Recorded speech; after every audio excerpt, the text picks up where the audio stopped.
Welcome to Shredder Fanfic. Like, subscribe, and hype video. Join members to gain early access to new videos. The main character gets reborn inside of Hazbin Hotel after he dies as God. What will he do inside of Hazbin Hotel? How will Lucifer and Sarah react to him? How will Hell and Heaven react to him? What is he going to do about Hazbin Hotel? Folding. So, he said, voice still upbeat, God in my office. I gotta say, this is doing numbers in my head already. I'm not here for your numbers, I replied. Vox's smile twitched. Shame. I'm great at numbers. I kept my tone calm. You've been pushing footage of the Hazbin Hotel. Vox blinked once, feigning innocence. Have I? Yes, I said. He lifted his hands in mock surrender. Okay. I ran a clip. People are curious. Hell loves curiosity. You were watching the hotel before the incident, I said. Vox's grin sharpened. Hell watches everything. I just watch better. I nodded. Stop. Vox laughed softly. That's it. That's the request. Stop. Yes, I said. He pushed off the desk and paced a step, looking amused. You're telling me not to talk about the most interesting thing that's happened in hell recently. I'm telling you not to target it, I corrected. Vox's eyes flicked. Target it? Yes, I said. Don't frame it as heaven's control. Don't frame it as bait. Don't encourage idiots to show up for content. Vox tapped his fingers against his own forearm, thoughtful. You're assuming I'm encouraging violence. You encourage anything that keeps eyes on you, I replied. He smiled wide. Guilty. I stayed relaxed, hands still in my pockets. Charlie's Hotel is not your show. Vox's expression stayed friendly, but his tone shifted slightly. Everything is my show if it's on a screen. I looked at him. Then keep it off your screen. He scoffed lightly. That's not how media works. That's how boundaries work, I replied. Vox's smile held, but his eyes had a sharpness now. You're trying to protect her. Yes, I said. Vox leaned forward slightly, voice dropping just a bit. Why? Because she's trying, I replied. Vox's grin returned, bright and mocking. That's adorable. I didn't react. Stop. Vox paced another step, then leaned back again, pretending this was casual. You know, a lot of people in hell hate that hotel. Not because they're scared of redemption. Because it's embarrassing. I don't care, I said. He chuckled. You should. Embarrassment makes people do dumb things. I know, I replied. Vox's smile tightened. So what are you offering? I'm not offering anything, I said. He blinked. That's rude. I smiled faintly. You're used to deals. This isn't a deal. Vox's tone turned lightly annoyed. Then what is it? I held his gaze. It's me telling you to stop. Vox stared for a moment, then laughed, but it wasn't as confident as before. You think you can just walk into my office and tell me what I can and can't broadcast, Vox said, still trying to keep it playful. Yes, I replied. His smile faltered for a fraction of a second. He recovered quickly, leaning into arrogance. And what happens if I don't? Vox asked. I kept my voice level, not loud. If you don't stop, I said, I'll murder you. The room went quiet. Vox didn't move. His face remained on screen, still smiling, but the smile looked stuck now. Behind it, his eyes shifted, calculating. He knew I wasn't lying. Not because I was acting dramatic. Not because I raised my voice. Because he could feel it. Because Hell's power players could always feel real power when it entered the room. And I wasn't an overlord. I wasn't a threat in the way they understood threats. I was outside their scale. Vox swallowed. It was small, but visible in the way his throat moved. He tried to laugh. It came out wrong. Wow. Okay. Straight to murder. Yes, I said. Vox held my gaze. You're serious? Yes, I replied. I'm not here to argue. I'm not here to negotiate. I'm giving you a warning. Vox's expression shifted again, trying to regain control. You know, threatening me doesn't look great. I smiled, mild. I don't care how it looks. He stared. You care about her. You care about optics for the hotel. But you don't care about optics for yourself. Correct, I said. Vox's hands flexed slightly at his sides. He kept his voice smooth. If I stop, people will notice. Let them, I replied. Vox's smile returned in a thin line. And if I don't, you kill me. Yes, I said. He exhaled slowly. You are, actually God. The God, I said, still calm.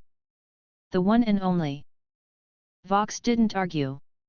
He just stood there, processing. I stayed still, giving him space to reach the conclusion himself. I didn't rush him. I didn't need to. After a few seconds, Vox lifted his hands in a gesture that tried to be casual and failed. Fine, Vox said, voice controlled. I'll stop running the clip. I watched him. And he blinked. And what? And you'll stop framing the hotel as Heaven's pet project, I said. Vox's smile twitched. That's content. It's also a lie, I replied. Vox's eyes narrowed, then he nodded once. Fine. I'll adjust the framing. And you'll stop encouraging traffic to it, I added. He scoffed. I can't control what people do. You can influence what they do, I replied. Vox hesitated, then nodded again. Fine. I held his gaze a moment longer to make sure it landed.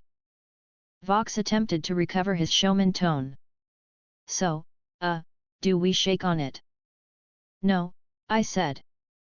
He laughed weakly. Worth a try. I turned toward the door. Vox spoke quickly, a little too quickly. Wait. I paused without turning back. Yes. Vox's voice was smoother again, but careful. What about the V's? You coming for all of us? I'm coming for anyone who tries to hurt the hotel, I replied. Vox swallowed again. Right. I turned my head slightly, giving him a partial glance. Don't test me, Vox. He nodded once, fast. I won't. I opened the door and walked out of the office. The glass walls lightened again as I stepped back into the studio hall. Staff pretended not to stare, but their eyes tracked me anyway. They could feel the shift too. Vox had been rattled, and in a place like this, that was noticeable even if nobody said it. I walked toward the elevator. A producer demon stepped into my path, hands raised slightly. Sir, she said shakily, we didn't know. I know, I said gently. It's fine. She looked relieved enough to almost cry. She stepped aside quickly. The elevator doors opened. I stepped in. The music started again. As I descended, I kept my posture relaxed, but I could feel the small seriousness still sitting in my chest. I didn't like threatening people. I didn't enjoy it. I also wasn't going to let Vox turn Charlie's work into entertainment that led to someone dying. When I stepped back out onto the street, hell's noise hit again. Screens around the building continued to play ads, but as I walked away, one of the monitors flickered and changed. The Hazbin clip that had been looping was gone, replaced by something bland and forgettable. Good. I didn't take my time returning. I didn't run, but my pace was purposeful. When I reached the hotel again, the doors opened as I approached. Charlie was behind the desk, talking to a guest. Emily stood nearby, smiling politely. Vaggie hovered close. Husk watched from the bar.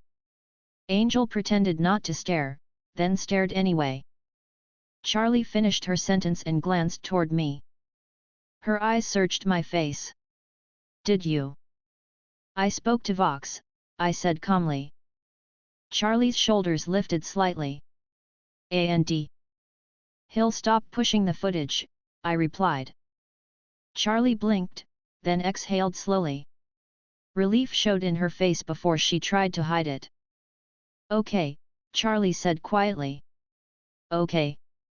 Good. Vaggie's eyes narrowed. He agreed. Yes, I said. Husk grunted. For now. Yes, I replied. Emily looked at me, hopeful. So less rumors. Less fuel, I corrected gently. Rumors exist anyway. Charlie nodded slowly. We can handle rumors. I smiled faintly. Good. Angel leaned forward from the couch. Did you threaten him? Charlie turned toward Angel sharply. Angel. Angel raised his hands. What? I'm curious. I looked at Angel. Don't worry about it. Angel smirked. That means yes. Charlie rubbed her forehead. Please don't make this into a thing. Emily stepped closer to Charlie, voice gentle. We're okay, she said. Charlie looked at her and nodded, grateful. I stepped slightly back again, letting the hotel's rhythm continue. The guests moved. The lobby made normal noise. Charlie kept working. Outside, screens across the street changed to different content, less focused on the hotel. For now, that was enough. Chapter 11, Quiet Guarding, Quieter Warnings. The hotel didn't change the moment I walked back in, and that was the point. Charlie kept talking to her guest, voice warm and steady, even though I could see the tension still sitting in her shoulders like she hadn't figured out where to put it. Emily stayed near her, smiling softly, hands folded, posture careful. Vaggie stood close enough to step in without making it look like she was hovering. Husk worked behind the bar, doing his best impression of someone who didn't care about any of this. Angel Dust watched like he always did, leaning into the couch cushions with his eyes doing most of the work. I didn't announce anything. I didn't repeat the threat I'd made to Vox. I didn't even look like I'd done anything special. I stepped to the side of the lobby, near the wall where the supply crates had been stacked before, and leaned there casually. Charlie's guest nodded along with whatever she was saying. It sounded like a tour pitch. Charlie had that tone down now, the one that was cheerful without being fake. And if you ever feel overwhelmed, Charlie said kindly, you can just come to the lobby and we can talk. No pressure. This is a safe space. The guest's eyes flicked to me. Then to Emily's wings. Then back to Charlie. Safe, the guest repeated quietly, like he was testing the word. Charlie nodded. Safe. Emily smiled gently. We'll help. The guest swallowed, then nodded. Okay. Charlie's smile widened, relieved. She offered him the clipboard to sign in, and his hand shook slightly as he wrote. I watched it without staring too hard. People in hell didn't sign things with faith. They signed with suspicion. Charlie accepted that and kept going anyway. It was one of her best traits and one of her biggest vulnerabilities. When the guest finished, Charlie tucked the clipboard back against her chest. She looked over at me for a moment, checking my face like she was still trying to read what kind of day this would be. I gave her a small nod. Charlie's shoulders loosened a fraction. She turned back toward the guest and gestured toward the stairs. "Do you want to see the rooms?" she asked brightly. The guest nodded again, and Charlie led him up, Emily following a step behind with careful enthusiasm. Vaggie didn't follow them this time. She stayed in the lobby, which told me she trusted Emily more than she wanted to admit. Vaggie walked over toward me, stopping a few feet away. She kept her voice low. "He agreed," she said quietly. "Yes," I replied. Vaggie's eyes stayed sharp. "For now?" "Yes," I repeated. She held my gaze, then exhaled through her nose. "People like Vox don't stop. They switch tactics." "I know," I said. Vaggie's posture remained tense. "So what's the plan?" "The plan is that Charlie keeps running her hotel," I said calmly. "And I make sure nobody turns it into a bloodbath." Vaggie's expression didn't soften much, but she nodded once. "Good." She hesitated like she wanted to say something else. I waited. Vaggie finally spoke. "When you say you won't erase again unless someone's about to get hurt, I'm holding you to that." "I know," I replied. She studied me for a moment, then nodded again. "Okay." She walked back toward the desk, still keeping the door in her peripheral vision. Husk watched the exchange without pretending he wasn't. "You're trying to keep the vibe normal," Husk said flatly from the bar. "That's the goal," I replied. Husk snorted. "Normal stead." "I'm keeping it alive," I said. Husk slid a glass along the counter, then wiped his hands on the rag. "If Vox backs off, someone else will step up. Hell doesn't like empty space." "I know," I said. Angel leaned over the couch armrest, smirk half on. "So do we get a new video?" Angel asked. "Like, God threatens Vox. That'd get views." "Stop," Husk muttered. Angel raised both hands. "What?" "I'm joking." I glanced at Angel. "Don't make it a game." Angel's smirk faded a little, then returned smaller, less sharp. "Fine. No game." Nifty zipped by carrying a stack of towels so high I wasn't sure how she could see. "Laundry day," Nifty announced brightly, then paused, eyes widening like she remembered something. "Oh. Are we safe today?" "Yes," I said gently. Nifty nodded quickly. "Okay." Then she zipped away again. The hotel held its shape through the next hour. A few demons came in, lingered, asked questions, and left. A few signed up. Most didn't. Charlie stayed patient anyway. Emily stayed within her limits, listening more than she spoke.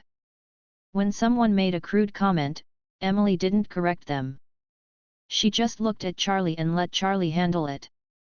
It was working. Outside, I could feel attention shifting. Not fading. Shifting. I stepped out of the hotel once, just to check the street. The usual watchers were still there, but the screens on the nearby buildings were no longer looping the same clip. The ads looked bland.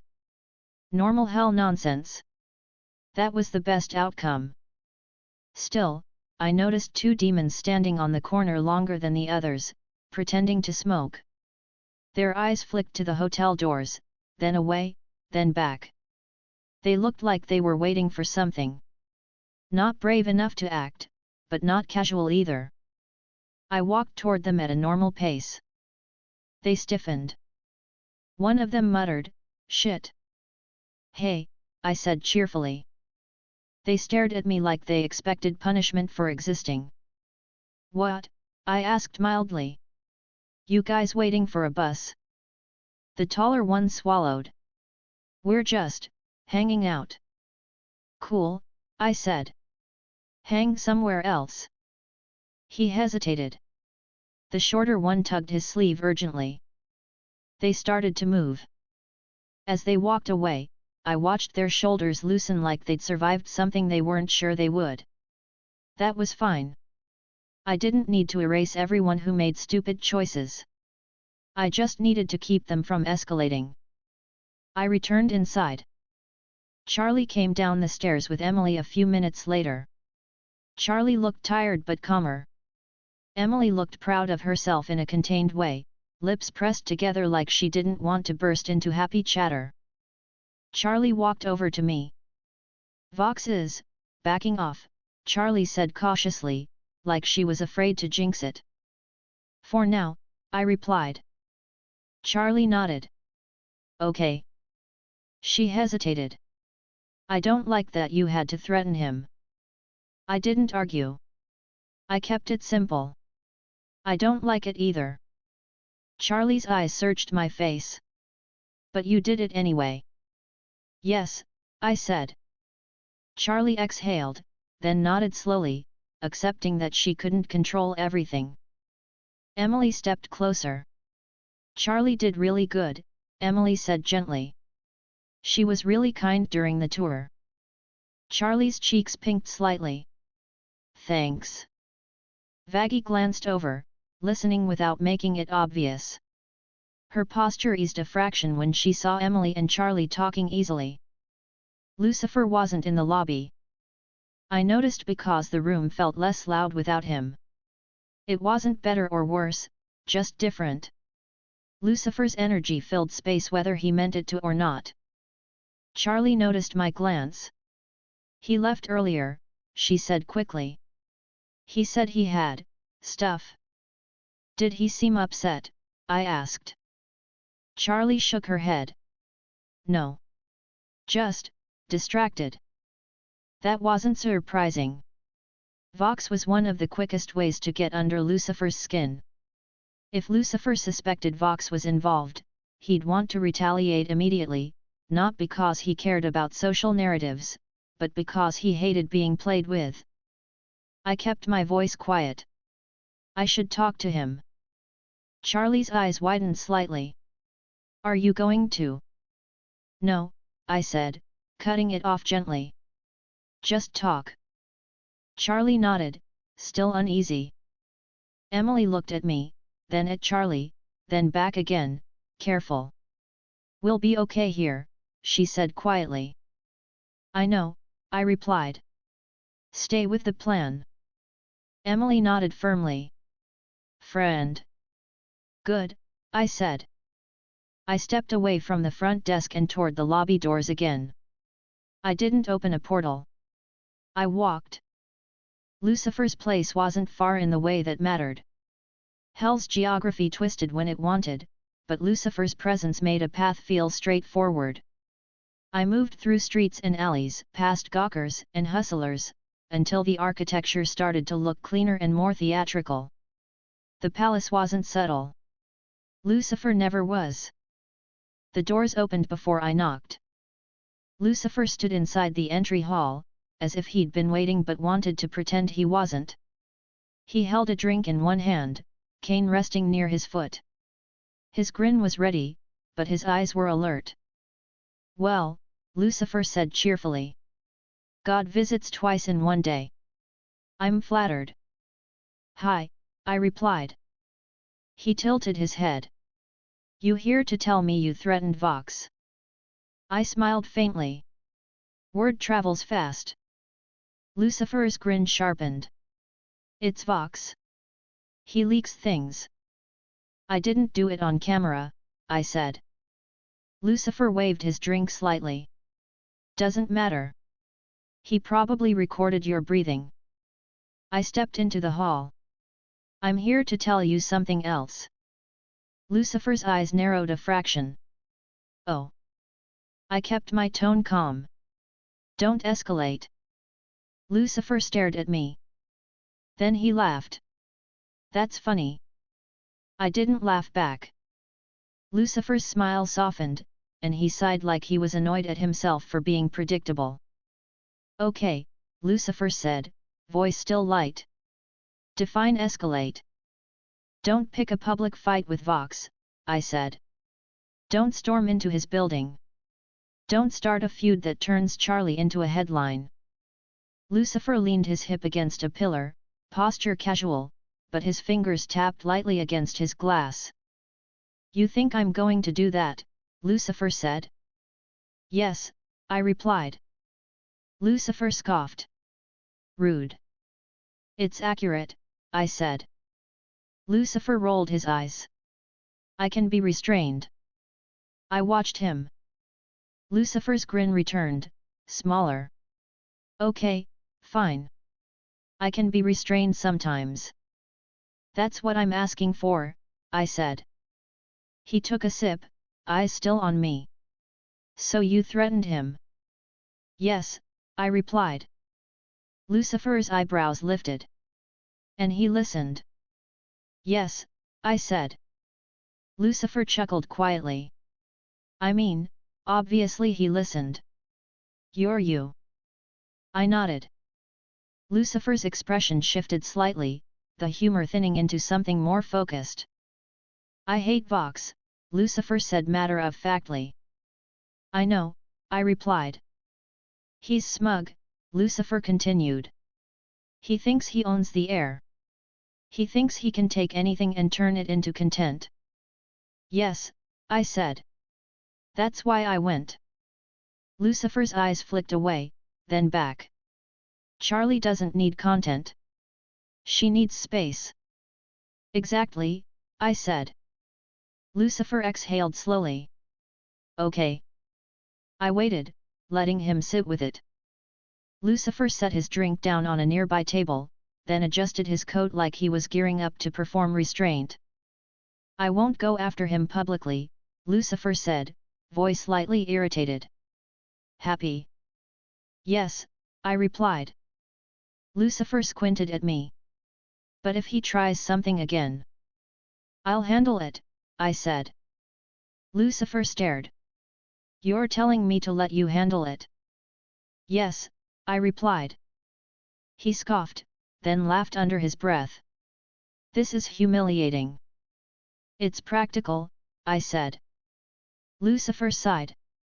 Fine. His eyes narrowed slightly. Are you sure threatening him won't make him sneakier? It might, I said. That's why I'm staying near the hotel today. Lucifer nodded once. Good. He hesitated, then asked with a casual tone that still carried something real underneath. Charlie okay? She's tired, I replied. But she's steady.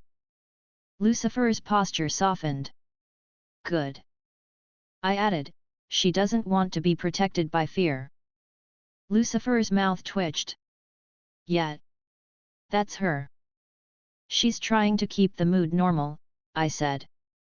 Help her by not making this into your personal war. Lucifer lifted his hands. Okay, okay. I get it. His grin returned, but it was gentler. I'll behave. I appreciate it, I said. Lucifer blinked like he didn't hear gratitude often in this context, then waved it off with a dramatic flourish. Of course you appreciate it, Lucifer said brightly. I'm very appreciable. I smiled. Sure. Lucifer leaned closer slightly, voice lowering. Are you telling heaven about this? Yes, I said. Lucifer's eyebrows lifted. Syrah's going to love hearing you threatened an overlord. I shrugged lightly. Syrah will survive.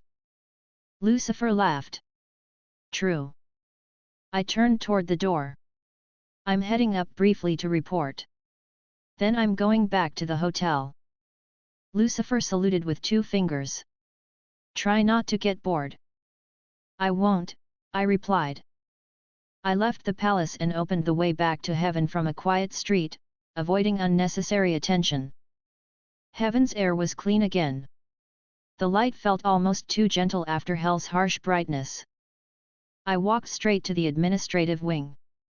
Syrah was in her office when I arrived, posture perfect as always. The Speaker of God was there too, standing near a table with documents stacked neatly. Both looked up at the same time. Sierra's gaze sharpened immediately. Report. I kept it straightforward. Vox complied, I said. He stopped running the hotel clip and agreed to stop framing it as Heaven's project. The speaker's shoulders loosened slightly with relief. Good. Sierra's expression stayed controlled.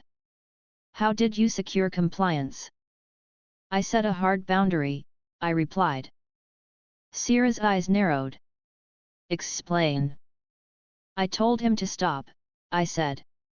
And I made it clear there would be consequences if he didn't. The speaker watched my face carefully. Consequences? Yes, I said. Sierra's tone turned colder. You threatened him? Yes, I replied calmly. The speaker's wings twitched slightly. My lord. I'm not debating it, I said evenly. He was pushing a narrative that could lead to violence. I stopped it. Sierra held my gaze for a moment, then nodded once. Understood. She didn't like it, but she understood the logic. That was as much as I needed from her. The speaker exhaled slowly. This does reduce visibility risk. It does, I agreed. But it's temporary. Hell adapts. Sierra's fingers tapped once on the desk. Then we maintain minimal visibility from heaven. Yes, I said. The speaker nodded quickly. Supplies remain discreet. No official emissary framing. Emily is still visiting, I said. But she's behaving as a friend, not an inspector. It's working. Sierra's expression softened a fraction. Good. I added, I spoke to Lucifer. He will not escalate publicly against Vox or the V's. The speaker looked surprised. He agreed. He complained, I corrected lightly. But he agreed. Sierra's jaw tightened slightly. Lucifer's involvement remains sensitive. I know, I replied. But he's helping Charlie in small ways, and he's trying not to take over. The speaker looked thoughtful. Then we must be careful not to provoke him with Heaven's posture. Exactly, I said. No formal statements. No new restrictions.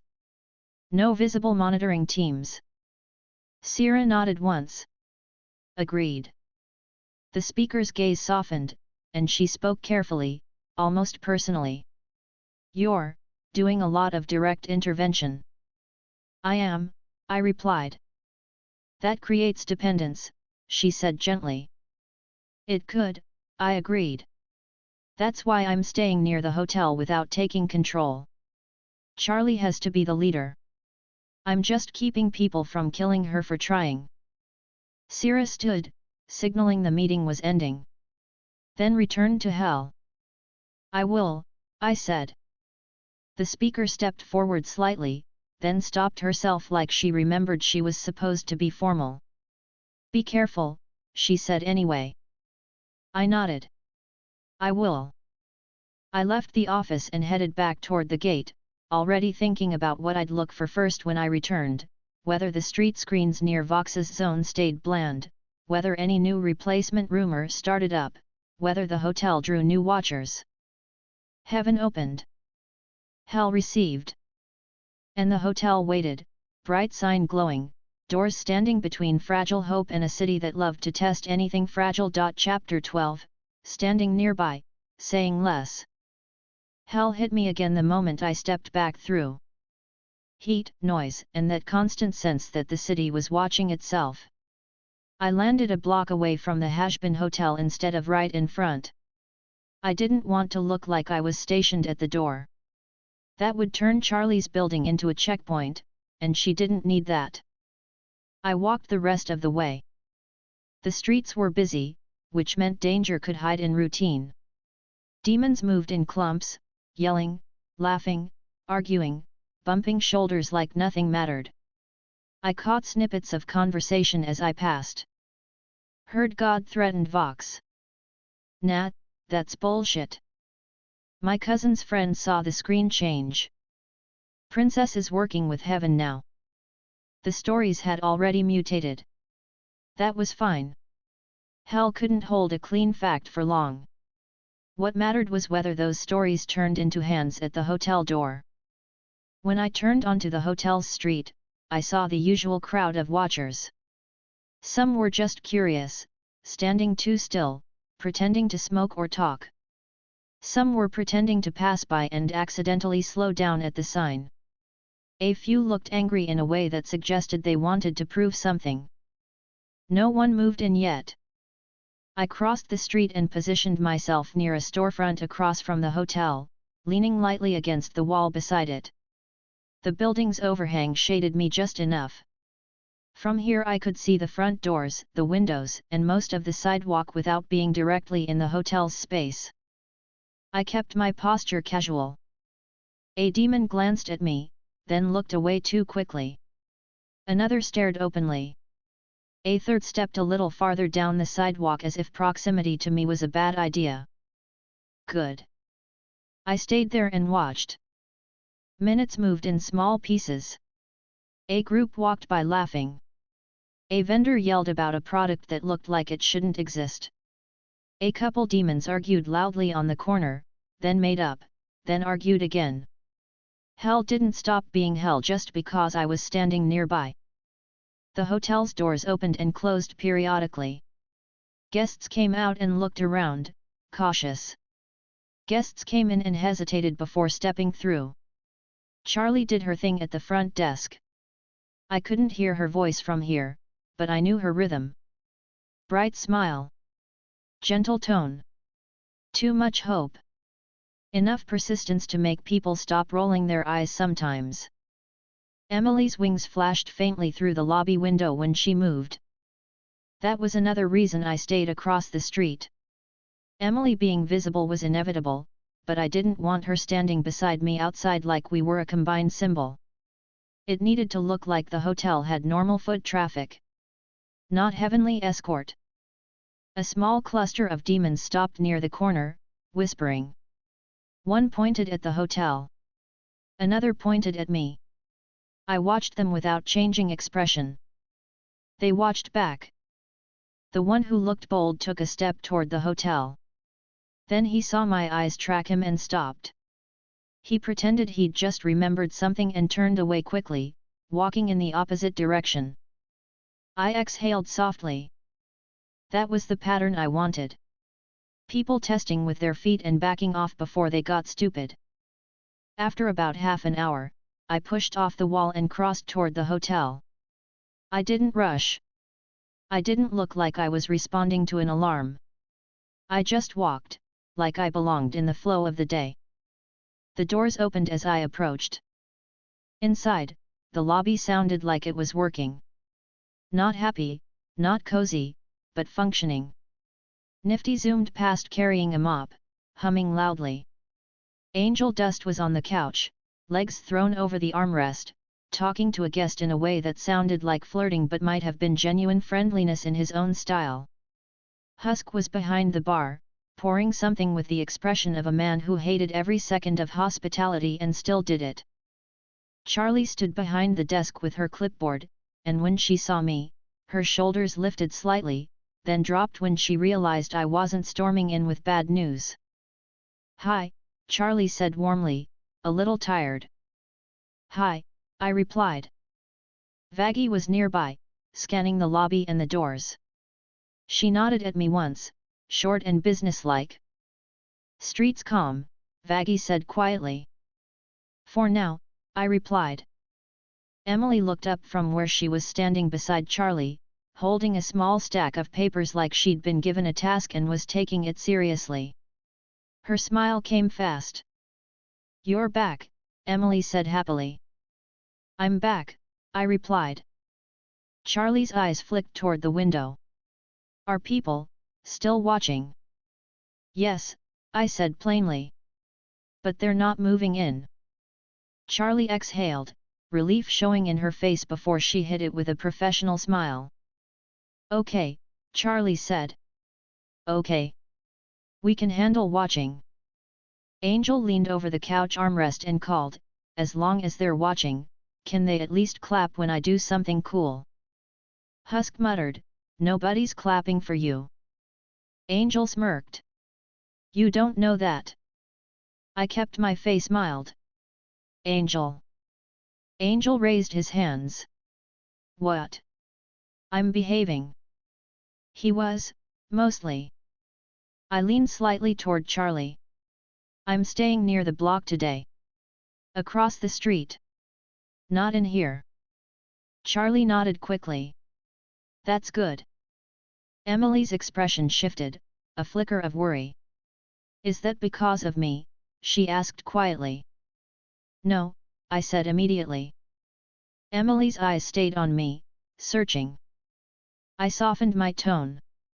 It's because the hotel needs to feel like it's yours, I told her. Not a heaven station.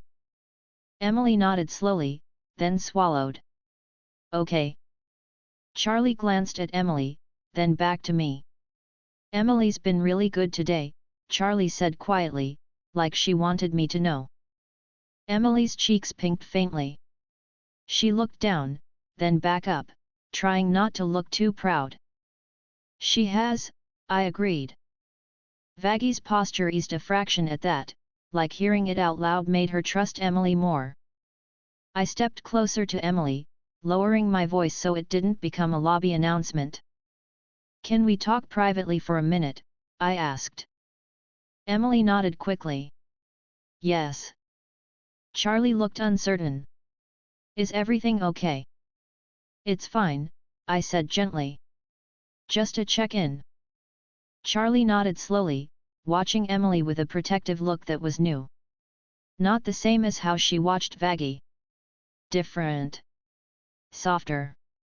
Emily followed me toward the side hall. We stopped in a small sitting area off the lobby, where the hotel's attempts at comfort were visible, mismatched chairs, a crooked painting, a lamp that flickered if you looked at it too long. Emily sat carefully, hands on her knees. Her posture looked like she was trying to be formal. She didn't need to be. I sat across from her, leaning back slightly, tone light. You're doing good, I said. Emily's shoulders loosened. Thank you. You've kept to the limits, I continued. Emily nodded quickly. I have. I asked Charlie before doing anything. I didn't start telling people what heaven wants. Good, I said. Emily hesitated, then spoke honestly. It's harder than I thought. I nodded. That makes sense. Emily looked down at her hands. When someone asks me if they're going to be redeemed, I want to say yes. I want to promise it. I know, I replied. Emily looked up, eyes wide. But I didn't.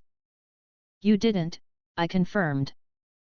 She exhaled, relief showing in her face like she'd been carrying guilt for wanting to do it.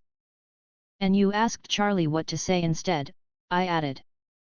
Emily nodded quickly. Yes. She told me to say, we'll try, and we'll help you try. That's good, I said. Emily's smile warmed. Charlie's really steady when she needs to be. She is, I agreed. Emily hesitated again, then asked quietly, did I make it worse by being here? No, I said firmly. Emily blinked. But people are watching more. They would watch anyway, I replied. The hotel is controversial in hell. You being kind here doesn't cause that. It just makes the watchers louder. Emily's mouth tightened. I don't like that. I know, I said. Emily sat up straighter. If someone attacks the hotel again, I can handle it, she said, voice serious. Yes, I replied. But remember what we said. Emily nodded quickly. Only if it's danger. Yes, I said. Emily's eyes flicked to the lobby doorway as if she could hear Charlie's voice from here. I don't want Charlie to be scared again, she said quietly. I let my tone stay calm. She will be scared sometimes. That's normal. What matters is that she keeps moving anyway. Emily nodded slowly, absorbing it. I leaned forward slightly, keeping my voice gentle. Also, Emily, you are not responsible for what I said to Vox. Emily's eyes widened. I wasn't thinking. You were, I said, not accusing. I can see it. Emily's cheeks reddened. She looked down. I didn't want my visit to make everything bigger. It's bigger because hell is loud, I replied. Not because you're wrong for being here. Emily swallowed, then nodded once. Okay. I smiled faintly.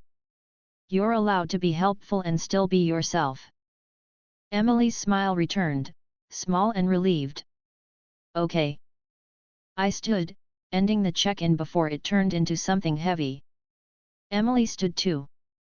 Back to being a friend, I said lightly. Emily nodded, determined. Friend.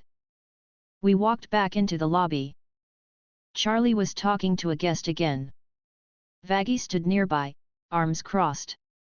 Husk looked like he wanted to disappear behind the bar.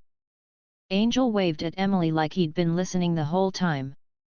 Emily stepped back beside Charlie and waited until Charlie finished her sentence. She didn't interrupt. That alone made me feel a small spark of pride that I didn't say out loud. I moved toward the doors. Charlie glanced up at me. You're going back outside? Yes, I replied.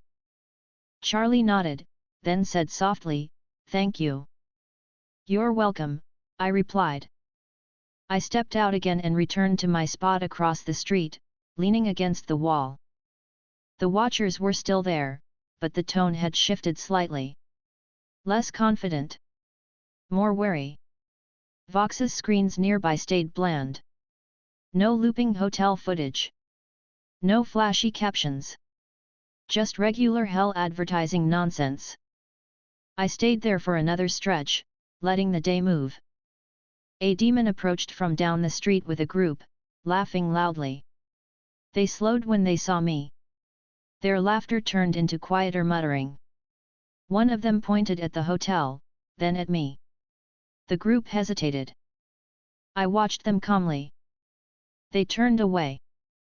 Good. By early afternoon, I had enough to be satisfied that immediate retaliation wasn't coming in a rush. That didn't mean it wouldn't happen later, but the first wave of prove you're tough behavior had been discouraged. Now I needed to do the boring part. Heaven needed a response protocol.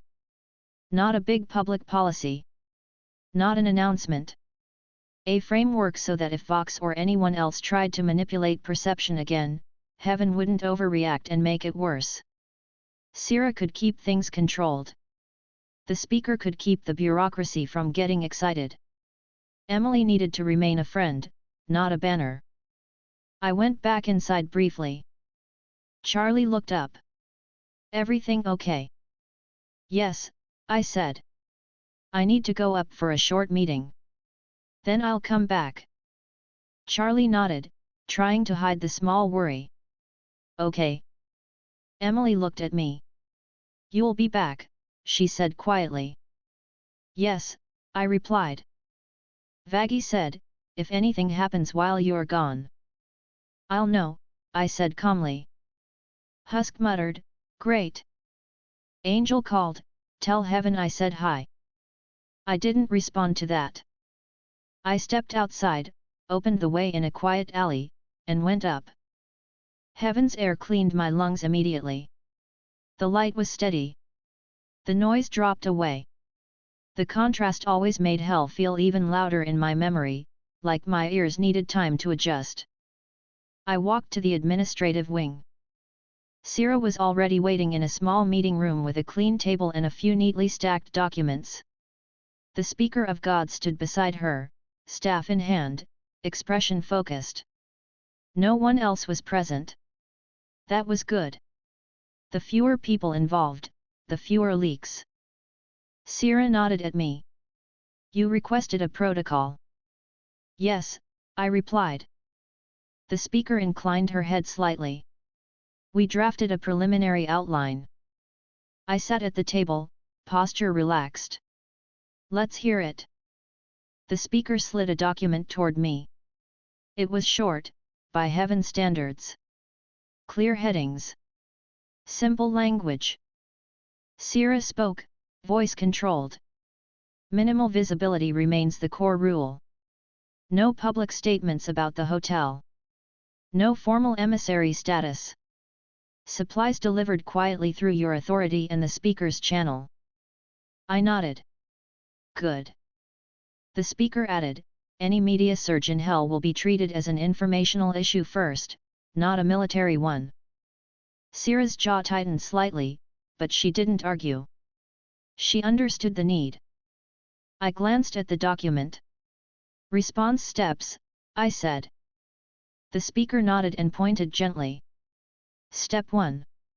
Monitor quietly. Identify the source and the framing. Step 2. If the framing encourages violence, you address the source directly. Step 3. If violence occurs, you respond proportionally and privately. Sierra said, proportionally means no mass action. Yes, I replied. Sierra's eyes stayed on me.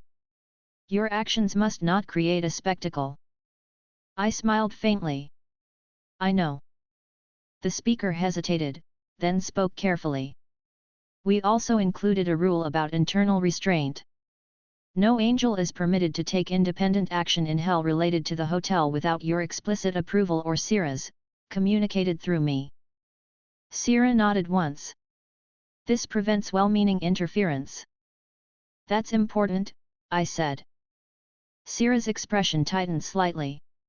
And Emily? I looked at her. Yes. Sierra folded her hands. Emily may visit, but she must remain unofficial. No declarations. No visible heaven insignia. No escort. Agreed, I said. The speaker added, if Emily feels unsafe, she contacts you through the channel, not by making a public display. I nodded. Good. Sierra's gaze sharpened. And your threats? I kept my tone calm. You mean Vox? Yes, Sierra replied. The speaker looked uneasy but didn't interrupt. Sierra continued, if you repeat that approach often, Hell's power circles may react by forming alliances against the hotel. I know, I said. Sierra held my gaze. So the protocol should define when you use that level of pressure. I nodded. Fair.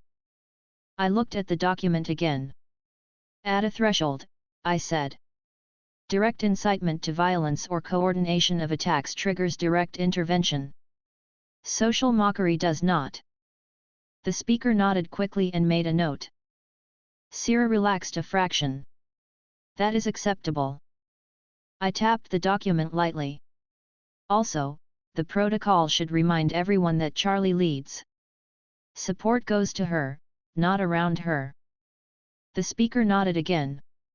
Already included. Sierra said, we will keep reports concise. No overanalysis. I smiled. Thank you. The speaker's expression softened at the gratitude. She quickly returned to professionalism. Sierra stood slightly straighter. Then we formalize this as internal guidance.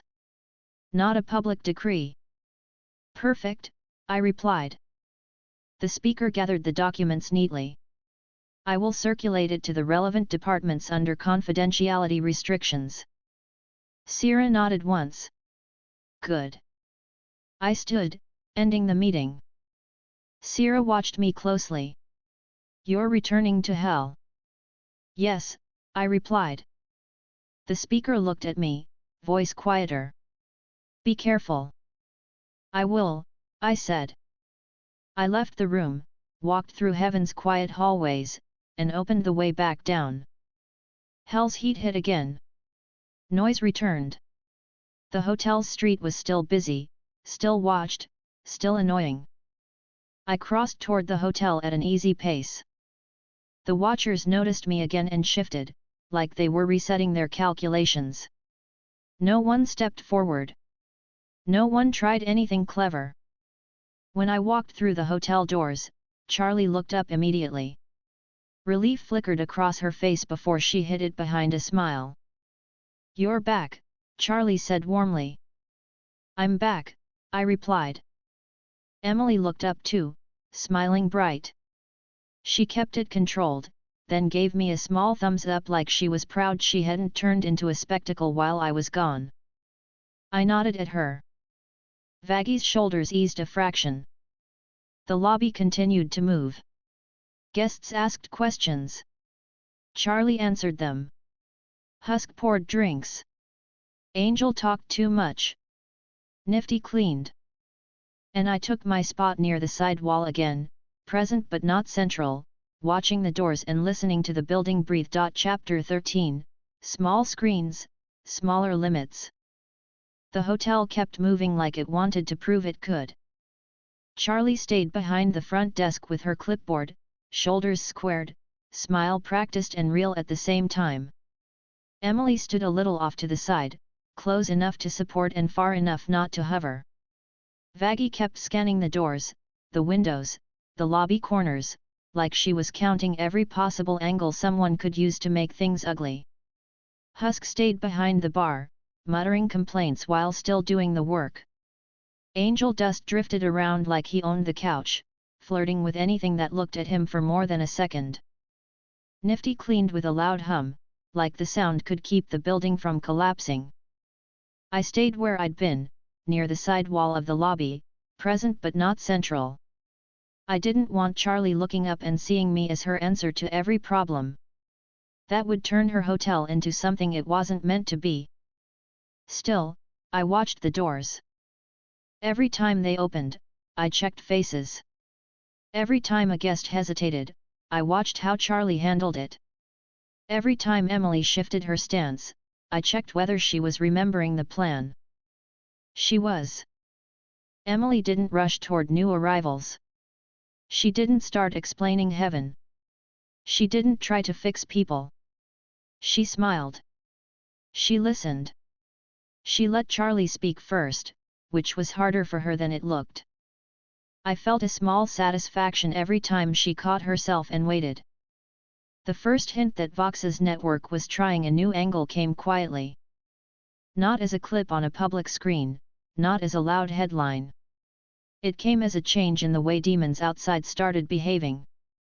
Around mid-afternoon, a pair of demons appeared on the sidewalk across the street, holding cheap paper flyers. They weren't selling anything obvious. They were just handing the flyers out with big, exaggerated smiles, like they were doing a promotion. People took them. Some laughed. Some crumpled them. A few pocketed them and walked toward the hotel with that curious, hungry look that didn't belong on someone seeking redemption. I didn't move yet. I watched. Charlie noticed too. She paused mid-sentence with a guest, eyes flicking to the window. Her smile held, but her posture tightened slightly. Emily noticed Charlie noticing and stepped closer, hands folded, like she wanted to ask and didn't want to interrupt. A guest at the desk glanced outside, then back at Charlie. "What's that?" Charlie swallowed, then smiled brighter. "Probably just a weird hell thing." Angel, who had been leaning near the couch, perked up. "Ooh. Flyers. Is it about me?" Husk muttered, "It's never about you." Angel grinned. "It should be." Vaggy stepped closer to the desk and spoke quietly to Charlie. "I can go check." Charlie hesitated, then nodded once. "Just, don't start anything." Vaggy snorted softly. "I never start anything." Angel laughed loud. "That's a lie." Vaggy shot him a look that shut him up for almost a full second. I pushed off the wall and walked toward the door at the same time Vaggy did. Not side by side. Not like an escort.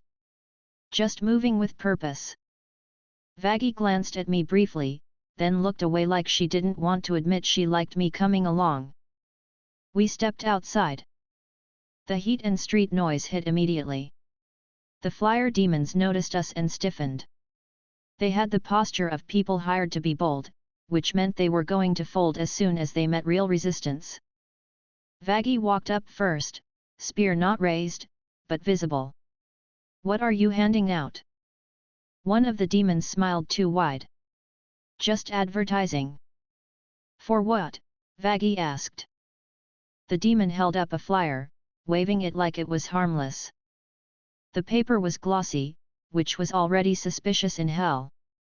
The design was loud, with bright colors, and a big headline. Hazbin Hotel, live drama.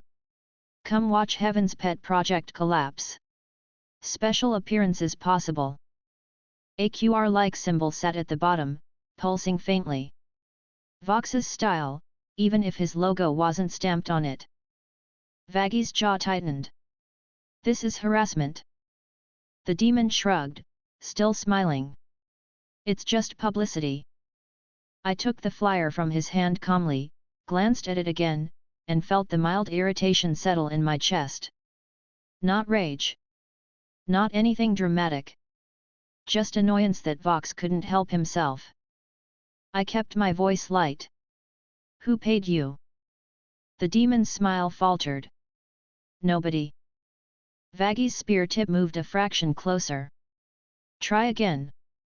He swallowed. We don't know. We just got told to hand them out. We get paid per stack. I nodded slowly. Where do you pick up the stacks? The other demon hesitated. A drop point. Where? I asked. He pointed down the street. Alley. Couple blocks. A guy with a mask. We don't ask questions. Vaggie leaned in, voice sharp. Stop handing these out. The demon tried to recover his smile. Or what? Vaggie's eyes narrowed. Or you'll get hurt. I stepped slightly forward, calm. No. You won't get hurt if you stop. If you keep doing it, you'll get thrown out of this block and you won't get paid. The demon blinked. You can't. I looked him in the eyes, still mild. Try me. He swallowed. His bravado evaporated. He stuffed a handful of flyers back into his bag, fast. Okay, he muttered. Okay, we're done.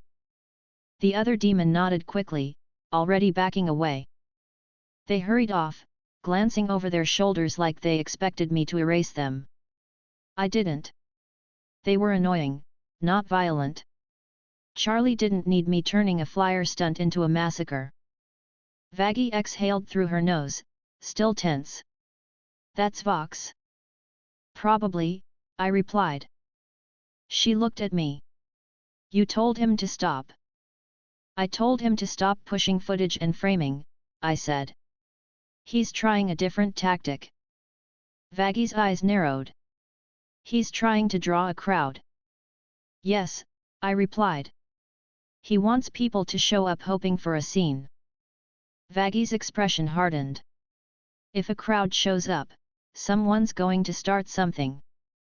I know, I said. I glanced down the street in the direction they'd pointed. Let's check the drop point. Vaggie nodded once. Quick. We moved down the street at a steady pace. Demons stepped aside as we passed. Not respectfully. Cautiously. That was fine. The alley was narrow and smelled like garbage and cheap smoke. A stack of flyers sat against a wall inside a black plastic bin, neatly arranged like someone had placed them carefully. A small camera drone floated near the alley mouth, pretending it was just drifting. Vaggie spotted it immediately. Her spear lifted slightly. I raised a hand gently.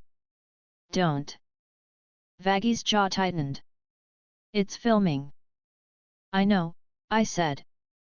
I stepped into the alley and looked up at the drone. It hovered. It didn't flee. That meant it was either automated or controlled by someone who thought I wouldn't bother with it.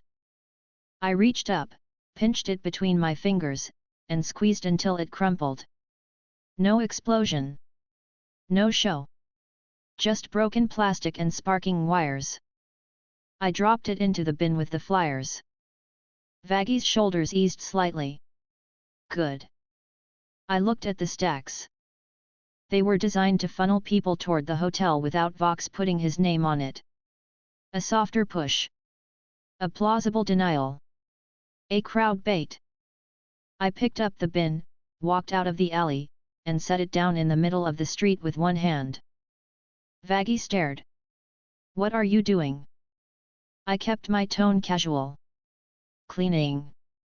I lifted my fingers and snapped once. The flyers turned to ash. The bin remained empty. A few demons nearby stopped to stare. Some laughed nervously. Some hurried away. Vaggy's eyes flicked to the watchers across the street. Now they know you're paying attention. They already knew, I replied. We walked back to the hotel. Inside, Charlie was mid-conversation with another guest, still smiling, still patient. When she saw Vaggy return, her eyes flashed with relief. She finished her sentence quickly and leaned toward Vaggy. What was it? Charlie asked quietly. Flyers, Vaggy said. Trying to draw a crowd. Charlie's expression tightened. Oh. Emily stepped closer, voice gentle. Are we okay? Charlie nodded, forcing a small smile. Yeah. We're okay. Husk called from the bar, we're never okay.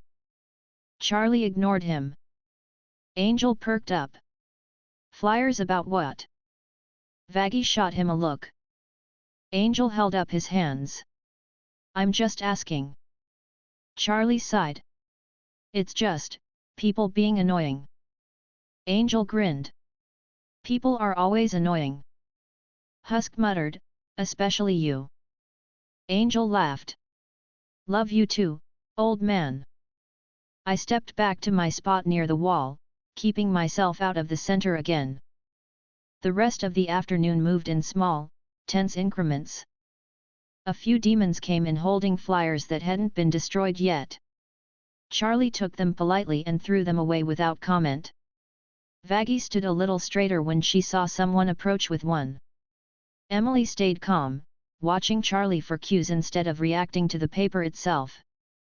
A small group of curious demons gathered outside for a while, pointing at the hotel sign, whispering. They didn't rush in. They didn't start chanting. They just stood there, waiting for something to happen. Nothing did. After about 20 minutes of boredom, the group drifted away. I stayed near the block through the slow slide into hell's evening. The sky didn't change much, but the city's rhythm did. More nightlife noise. More drunk demons. More unpredictable movement. That was when I paid closer attention to screens again. The public billboards near the hotel stayed bland, but I noticed something subtler, personal devices. Demons scrolling. Short clips shared quietly between friends. Not the hotel footage, but commentary clips. Vox didn't need billboards if he could seed gossip through smaller channels. That was harder to spot and easier to deny. I stepped outside again and walked down the sidewalk slowly, scanning faces. A demon leaned against a wall, watching a clip on his phone, snickering. I passed close enough to glimpse it. A stylized animation of the Hazbin hotel sign with exaggerated angel wings, then a cartoon version of Charlie falling on her face, then a caption, Redemption. LOL. It wasn't violent. It wasn't calling for an attack. It was mockery packaged as humor. It bothered me less. Charlie could survive mockery. She needed to learn how to survive mockery. Hell didn't change because people suddenly decided to be polite. I kept walking. Around the corner, I saw a different clip. A shaky voiceover, if you go there, heaven might erase you. That one was more dangerous. Not because it encouraged violence, but because it discouraged guests. Fear worked both ways. If the rumor became you'll get punished for stepping inside, people who might have tried would stay away. I exhaled quietly. This was the kind of manipulation the new heaven protocol was meant to address, not with threats, not with speeches, but with quiet counterbalance. I headed back into the hotel. Inside, the lobby had settled into evening routine. Fewer guests. More staff decompressing. Charlie sat behind the desk rubbing her temples. Vaggie stood beside her, arms crossed, eyes still sharp. Husk cleaned glasses. Angel hovered nearby, talking about something loud and inappropriate. Nifty zipped around collecting trash. Alastair remained near the stairs, smile fixed, eyes bright, watching everything like it was entertainment. Emily was still moving.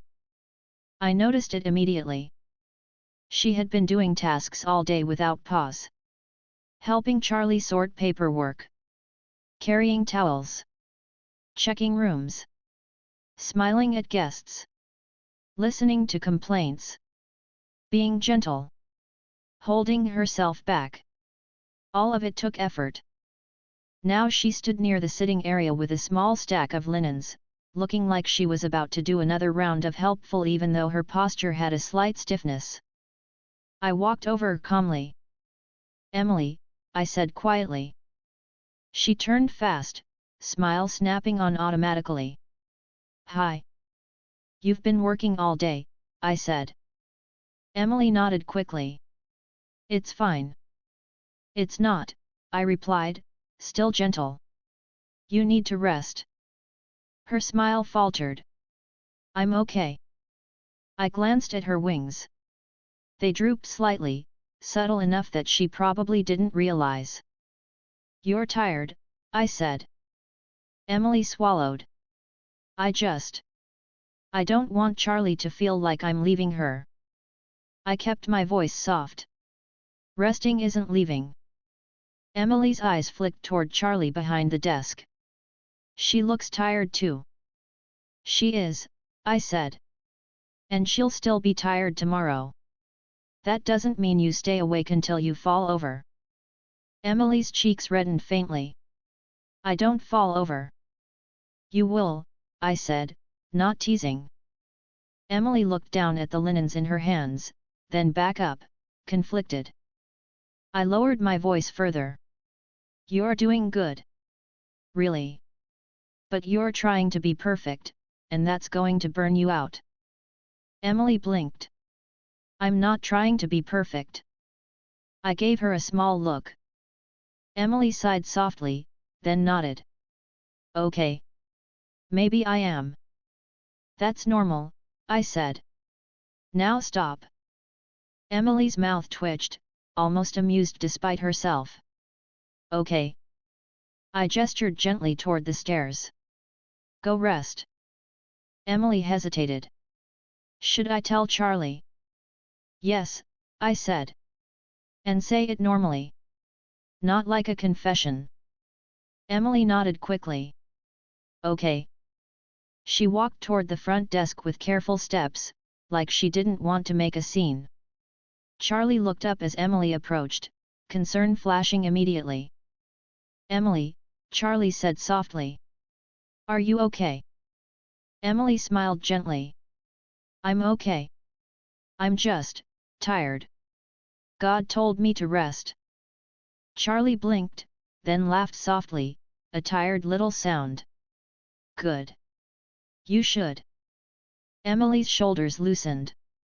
I didn't want you to think I was abandoning you. Charlie's expression softened. You're not abandoning me. You helped so much today. Emily's eyes warmed. Okay. Vaggie nodded once, approving. Go sleep. Emily smiled at them both, then glanced at me. She lifted her notebook slightly, like a silent reminder that she was still following the plan. Then she headed upstairs. Charlie watched her go, expression thoughtful. Angel called from the couch, "Ah, Emily needs beauty sleep." Vaggie shot him a look. "Angel." Angel grinned. "What? It's true." Husk muttered, "You need duct tape." Angel laughed loudly. Charlie exhaled and leaned back in her chair. I walked over to the desk, keeping my tone light. "How are you holding up?" Charlie rubbed her forehead. "I'm okay." That was Charlie's way of saying she wasn't okay but refused to stop. Vaggie watched me carefully. "Anything else outside?" "Flyers," I said. "We handled them." Charlie's eyes widened slightly. "Flyers?" "Yes," I said. "Trying to draw crowds." Charlie's shoulders tightened. "Vox again?" "Likely," I replied. "But it's shifted into smaller channels too. Mockery clips. Fear clips." Charlie's mouth tightened. "I hate that." "I know," I said. "But it's not violence yet. We don't react like it is." Vaggie's eyes narrowed. "Fear clips keep people away." "Yes," I replied. Charlie swallowed. "What do we do?" "We keep the hotel open," I said simply. "We keep being consistent. And we don't give them a dramatic moment to feed on." Charlie nodded slowly. Alastair, from the stairs, spoke at last, voice smooth and polite. "Quite the delicate situation." Charlie stiffened slightly. "Alastair." He smiled wider. "Don't mind me. I do so enjoy watching institutions squirm." Vaggie glared. "If you're not helping, don't talk." Alastair laughed softly. "Oh, I am helping. Merely by existing, my dear." Charlie looked tired. "Alastair, please." Alastair's smile didn't change. "Very well." He fell silent again. I kept my voice calm. "Charlie, you should rest too." Charlie blinked. "I can't." "You can," I said. Vaggie immediately backed me up. "You should." Charlie looked between us, then sighed. "In a bit." Vaggie's expression said she didn't believe in a bit, but she didn't argue yet. I stepped back again and returned to the side wall position, staying present but letting the hotel's internal dynamics remain theirs. Evening deepened. The watchers outside shifted. More drunk demons wandered by. A few shouted things at the sign. Nothing that required action. The mockery didn't bother me as much as the fear clips, so I made a mental note to counter it quietly later, through consistent behavior rather than direct confrontation. Near night, I checked on Emily once more. I went upstairs and stopped outside the room she'd been assigned. I knocked lightly. Emily opened the door almost immediately, like she hadn't actually been sleeping yet. She wore a simple robe and held her notebook in one hand. Her face brightened, then she tried to calm it. "Hi." "Hi," I said. "Did you rest?" Emily hesitated. Saturday." I gave her a look. Emily sighed. "Okay. I didn't sleep yet." "Why?" I asked gently. Emily looked down at her notebook. "I was thinking about what to do if someone comes in with a camera. Or if Vox starts pushing again. Or if someone..." I held up a hand. "Stop." Emily blinked. "Stop thinking." "Stop spiraling," I corrected. Emily's cheeks reddened. "I'm not spiraling." I raised my eyebrows. Emily exhaled and nodded. "Okay. I am." I kept my tone calm. "You are not the hotel's shield." Emily's eyes flickered. "But I want to help." "You are helping," I said. "By being kind and stable." Not by pre-planning every possible disaster. Emily swallowed. Okay. I nodded toward her bed. Sleep. Emily hesitated. Is Charlie okay? Charlie's tired, I said. Vaggie is making sure she doesn't collapse. Emily nodded slowly. Okay. She looked at me, earnest. Did I do okay today? You did very well, I replied. Emily's shoulders loosened. Relief showed on her face in a small, honest way. Okay. I smiled faintly. Now sleep. Emily nodded, then hesitated again. If something happens tonight? It won't, I said calmly. Emily blinked. How do you know? I'm here, I replied simply. Emily's expression softened, trusting. Okay. She stepped back into the room. Good night. Good night, I replied. I closed the door gently and went back downstairs. The lobby was quieter now. Nifty had finally slowed down, curled up on a chair with her feather duster still in hand. Husk wiped down the bar with slower movements.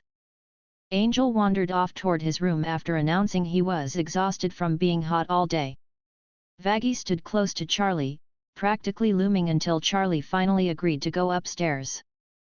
Charlie rubbed her eyes, stood, and looked at me briefly before leaving. Her smile was small. Good night.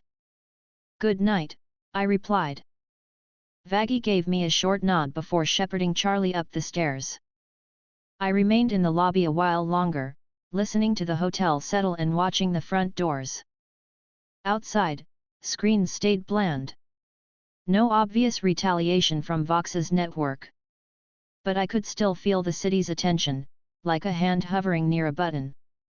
I stayed anyway. Not as a spectacle. Not as a leader. Just as a presence that made certain choices feel less appealing. Chapter 14, Quiet Voices, Clear Rules. Hell's morning didn't feel like morning. The light outside the hotel shifted slightly, but the sky stayed red and heavy. The city's noise never fully stopped, it just changed tone.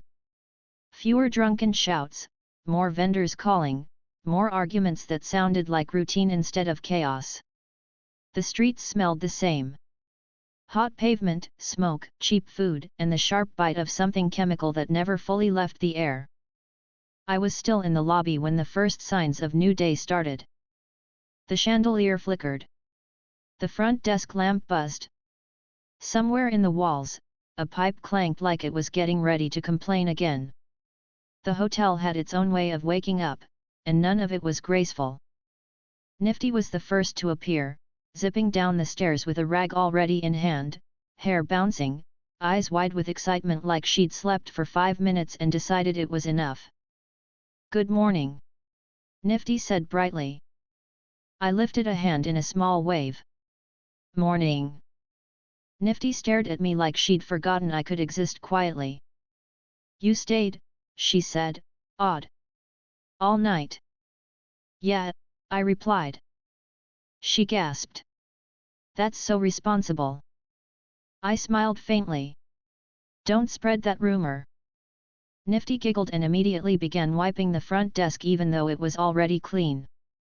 She scrubbed with focus like cleanliness was the solution to everything. Husk came out next, slower, looking like the day had already insulted him. He shuffled behind the bar, grabbed a bottle, then paused when he saw me still there. You're still here, Husk muttered. I was bored, I replied cheerfully.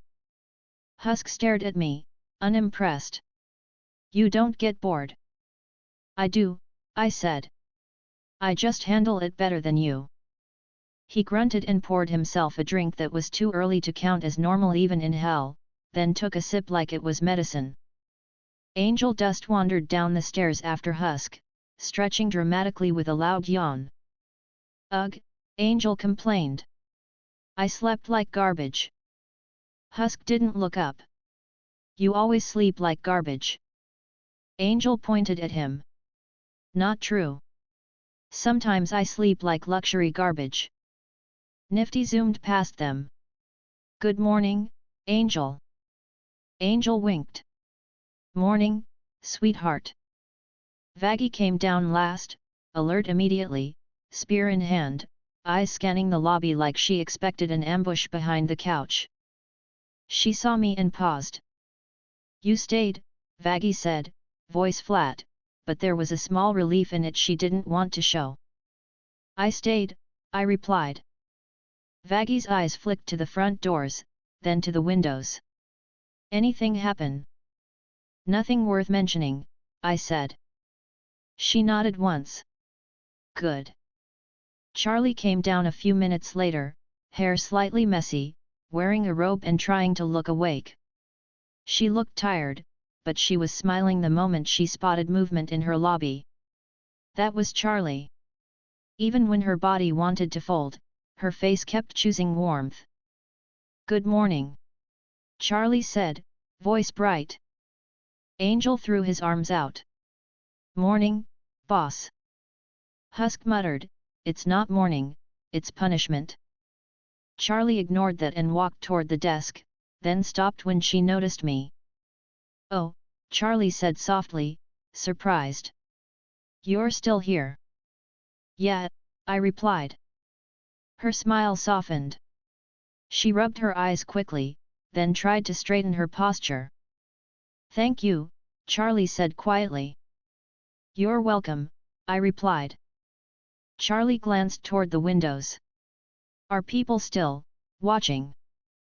Less than last night, I said. But the rumors are still moving. Charlie's mouth tightened slightly. The fear clips. Yes, I replied. Vaggie's jaw clenched. I hate those. Charlie took a breath. Okay. Then we handle it. That was the point where I decided it was time to do the first thing on my list. If hell was being fed fear content, I wasn't going to counter it with a decree. I wasn't going to counter it with a public speech. That would make the fear bigger, because it would confirm it was serious enough to address loudly. I was going to counter it the way hell actually believed things, by hearing it from someone like them, in a place like theirs, in a tone that sounded casual. Word of mouth. Real people walking away from the hotel and saying, nothing happened. It was fine. Not marketing. Not propaganda. Just normal. I leaned slightly toward Charlie so the conversation didn't become a lobby event. I want a few guests to talk, I said quietly. Charlie blinked. Talk about what? About their experience, I replied. Outside. With people they trust. Short. Casual. No speeches. Charlie's eyes widened slightly, then she nodded slowly. Like, testimonials. Not on camera, I said quickly. Just, talking. Charlie exhaled. Okay. Yeah. That makes sense. Vaggie looked suspicious. Who? I'll pick carefully, I said. Charlie hesitated. But I don't want to pressure anyone. We won't, I replied. We'll ask. If they say no, we drop it. Charlie nodded. Okay. Emily came down the stairs a moment later, hair slightly rumpled, notebook tucked under her arm like it was part of her body now. She looked more rested than last night, but still cautious. She spotted me and smiled, then tried to keep it controlled and failed. Hi. Morning, I said. Emily's wings fluttered once, then settled. Morning. Charlie's face lit up when she saw her. Hi, Emily. Emily stepped closer, smiling gently. Hi. Vaggie nodded at Emily like she was acknowledging her as part of the team now, even if she'd never phrase it that way. Emily looked around the lobby, taking in the mood. Is everything okay? Charlie nodded quickly. Yeah. Mostly. We're just dealing with rumors. Emily's expression tightened. The fear clips. Yes, I replied. Emily's hands clenched around her notebook for half a second. I hate those. I know, I said. We're countering them quietly. Emily blinked. How? By letting people hear normal experiences from people who actually came in, I replied. Emily nodded, understanding. Word of mouth. Yes, I said. Charlie clapped her hands once, trying to keep momentum. Okay, everyone. Morning routine. Husk groaned. No. Charlie smiled anyway. Yes. They began moving. Nifty cleaned. Husk stalked the bar. Angel wandered around being Angel. Vaggie checked the door locks and the windows. Emily asked Charlie if she wanted help with paperwork, then waited for Charlie's answer instead of jumping in. It was working. By late morning, a few guests had trickled in and out. Nothing dramatic. Just people curious enough to try and cautious enough to leave quickly if they felt threatened. I watched for the right ones. Not the loud ones. Not the ones who wanted attention. Not the ones who seemed unstable or eager to pick fights for fun. I wanted someone who could walk into a bar later and say, I went there. Nobody erased me. Nobody preached at me. It was just a weird hotel with a princess who tries too hard. That kind of truth would spread. A sinner named Rusk, short, hunched, with a jittery tail and eyes that kept darting, had come in yesterday for a tour and stayed overnight. He hadn't signed any long commitments. He'd mostly sat in the corner and listened. But he hadn't fled. That was already something. He came down the stairs and headed toward the desk. Charlie smiled at him immediately. Good morning, Rusk. Charlie said warmly. Rusk blinked rapidly. Yet. Did you sleep okay? Charlie asked. Rusk shrugged. Better than outside. Charlie's smile softened. Good. Rusk's eyes flicked to Emily, then to me, then away like he wasn't sure where to look. Charlie lowered her voice. Can I ask you something? Rusk stiffened. What? Charlie glanced at me, then back to Rusk. People are saying some scary stuff about the hotel outside. Like, that you'll get punished just for coming in. Rusk's eyes widened. Yet. I heard. Charlie swallowed. Would you be willing to tell someone you trust that it wasn't like that? Rusk stared at her. Charlie quickly added, only if you want. No pressure. Seriously. Rusk's jaw worked. He looked around the lobby, then down, then back up at Charlie. I can tell my friend, Rusk said quietly. He's dumb. He listens to dumb clips. Charlie smiled, relief showing. Thank you. Rusk shrugged again. It's fine. I stepped closer, keeping my tone casual and non-threatening. Just keep it short. Like it's not a big deal. Rusk glanced at me nervously. Okay. Emily stepped in gently, voice warm. You did something brave just by staying. Thank you. Rusk flinched like praise was suspicious, then nodded. Yet. He moved away from the desk and headed toward the door, leaving to do whatever tell my dumb friend meant in hell. Charlie exhaled. Okay. Vaggie watched him go, still tense. That's one. Not too many, I said. A few. Enough. Charlie nodded. Okay. Over the next few hours, we asked 2 more guests. One was a small, quiet sinner named Kiva who had come in to ask questions, stayed for tea, and left without signing up. She wasn't invested in redemption yet, but she had been calm enough to appreciate the hotel's effort. When Charlie asked her gently, Kiva agreed to tell her sister that the hotel was safe enough and that the angel girl didn't act like a cop. The third was a demon who didn't want to give his name and didn't want to make eye contact, but he did mutter, "I'll tell my crew it's not a trap," before leaving quickly. That was enough. I didn't want the hotel turning into a recruitment campaign. It just needed a small countercurrent against fear. By early afternoon, I could feel the shift outside. Not a miracle shift. Just small changes.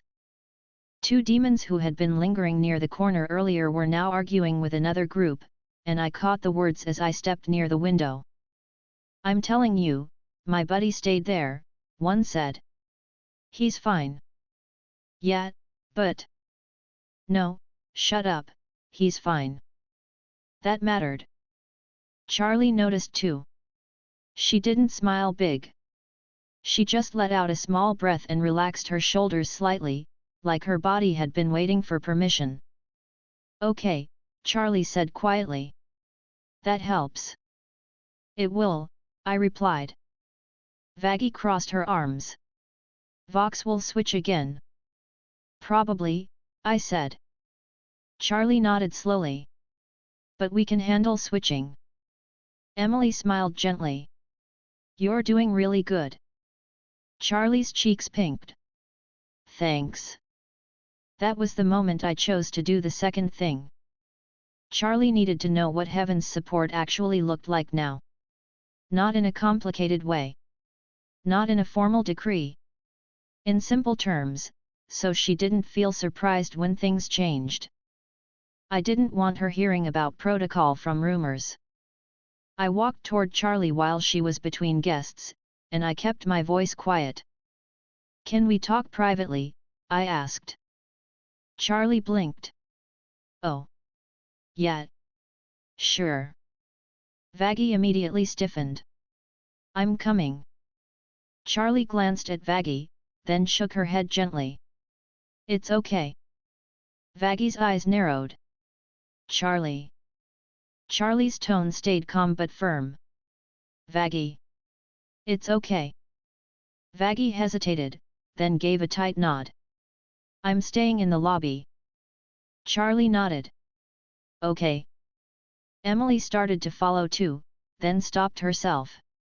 She looked at Charlie for permission. Charlie smiled softly. "You can stay here, Emily." Emily nodded quickly. "Okay." Charlie led me into a small side room off the lobby.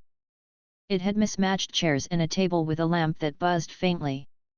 The door didn't fully latch unless you pushed it, so Charlie pushed it gently until it clicked. She turned back to me, hands clasped. She looked nervous, but not scared. More like she expected news and didn't know if she'd like it. "Okay," Charlie said quietly. "What's up?" I sat down and gestured for her to sit too. She did, perching on the edge of the chair like she was ready to stand again immediately. I kept my tone light. "Heaven set some rules for how we support you."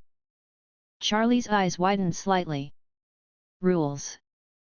"Not for you," I clarified quickly. "For us." Charlie exhaled. "Okay." I leaned forward slightly.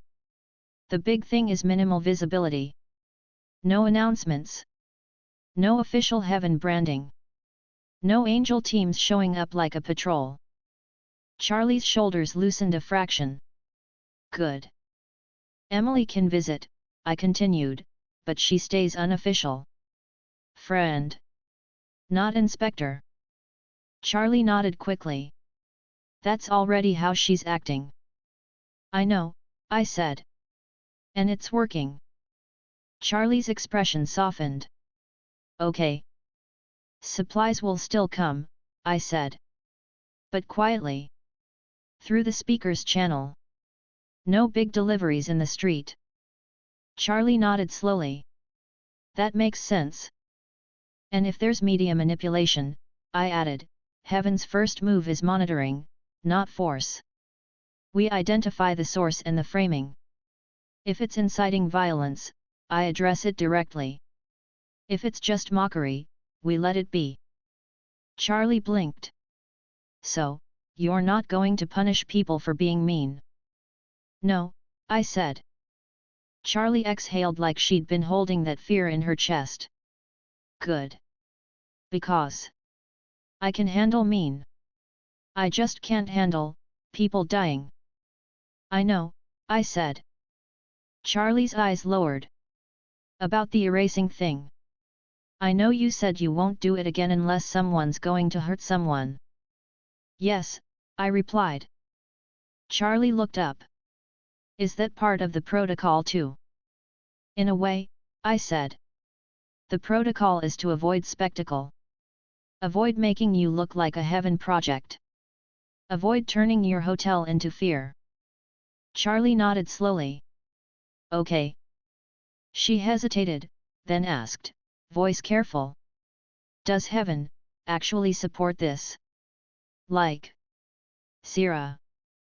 I kept it honest without being heavy. Sierra supports it because I told her to. She's adjusting. She's not excited. But she's complying. Charlie nodded, absorbing it. Okay. Charlie's hands clenched slightly. I don't want to be the cause of heaven panicking. You're not, I said. Charlie looked doubtful. But You're not, I repeated gently. Heaven panics over anything new. That's its hobby. Charlie let out a small laugh, surprised. Okay. I smiled. See. Not everything is terrifying. Charlie's smile lingered, then faded into seriousness again. What if Vox keeps doing this? Switching tactics. We keep being consistent, I said. We don't chase every joke. We only respond when it threatens safety or discourages guests through fear. Charlie nodded slowly. Okay. She swallowed. And if heaven changes its mind? I looked at her. It won't. Charlie's eyes searched mine. You're sure? Yes, I replied. She exhaled, relief showing. Okay. There was a quiet beat where Charlie looked like she wanted to say something personal and didn't know how. Then she spoke anyway, voice softer. Thank you for not taking over. I blinked, then smiled faintly. You'd hate that. Charlie nodded quickly. I would. I stood, ending the conversation before it could turn into something too intense. Charlie stood too, still holding herself together with effort. We go back out, I said. Charlie nodded. Yeah. We returned to the lobby. Vaggie immediately looked at Charlie's face, checking for distress. Charlie gave her a small nod. Vaggie's shoulders eased slightly. Emily looked up too, concerned. Charlie smiled at her, gentle, and Emily relaxed. The day continued. Outside, the watchers weren't gone, but they were less confident. Inside, the guests who came in looked a little less tense. That mattered more than any screen.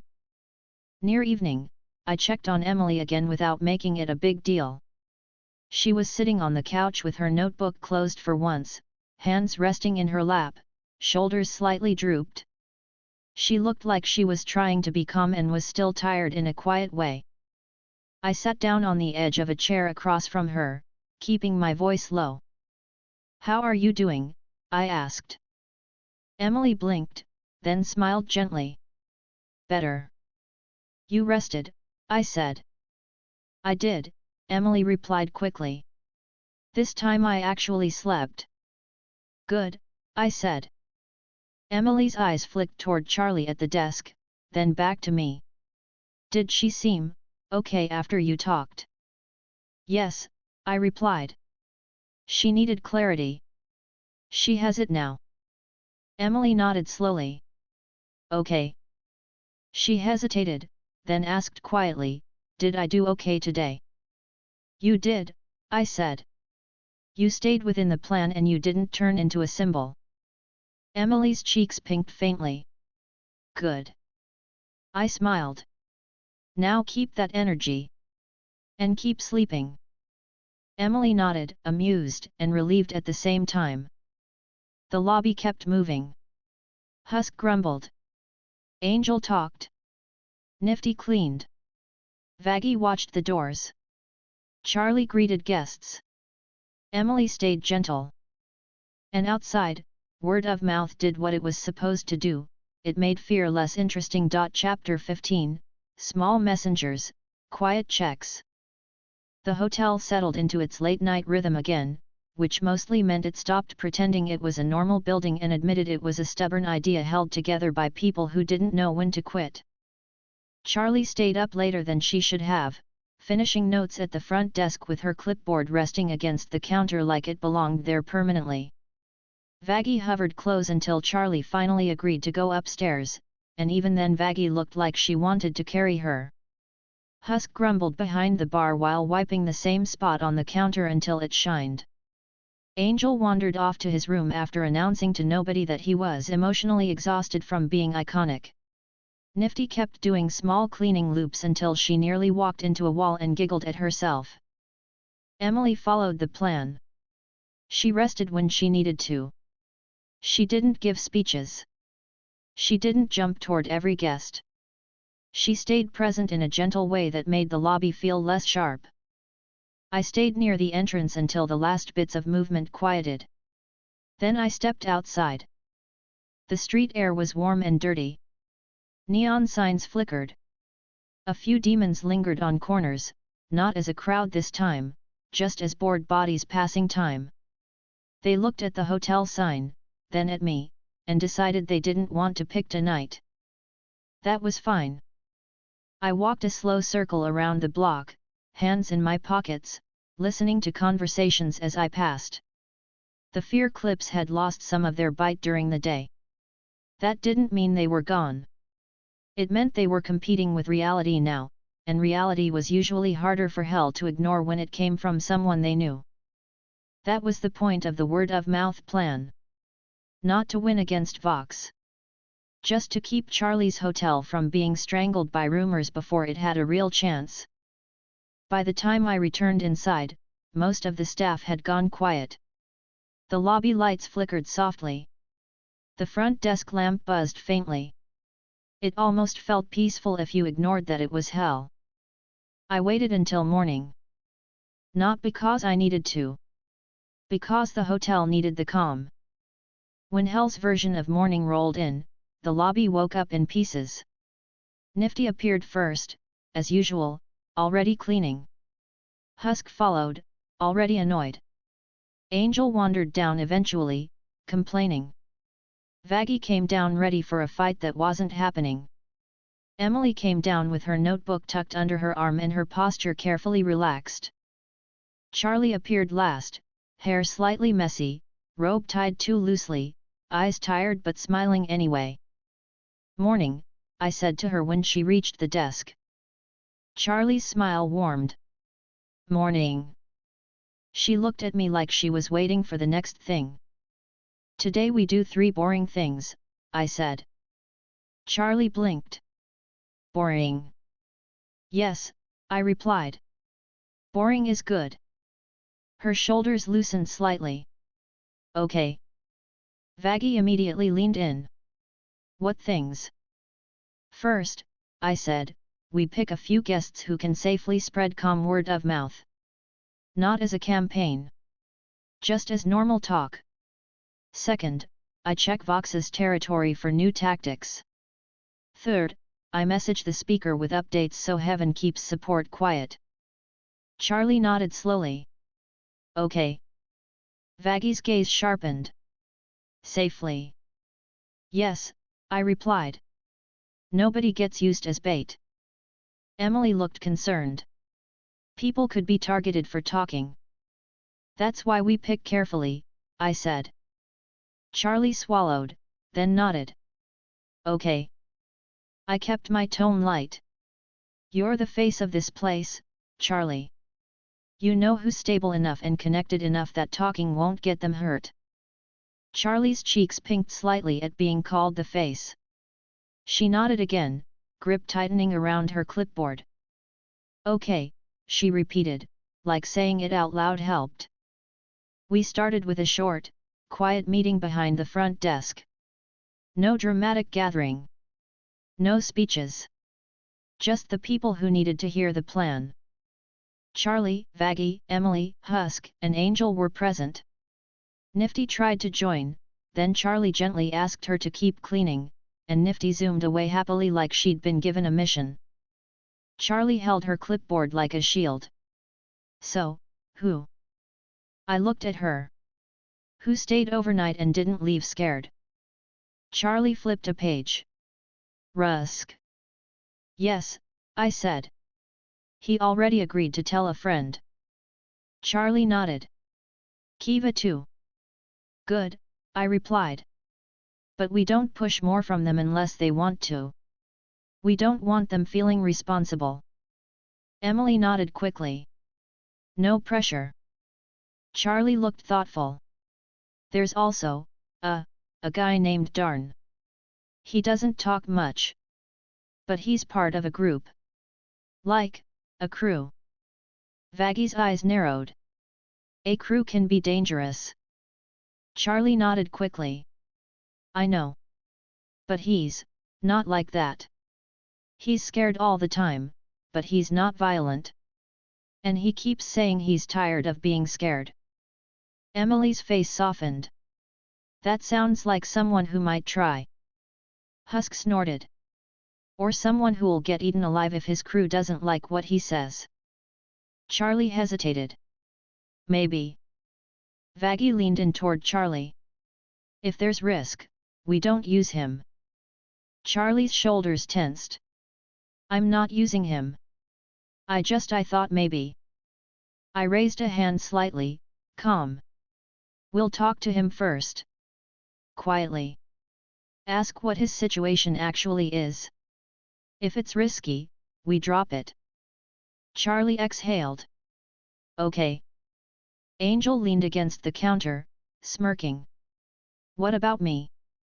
Husk didn't even look up. No. Angel pointed at him. You didn't let God answer. Husk muttered, because the answer's no. I looked at Angel. Not you.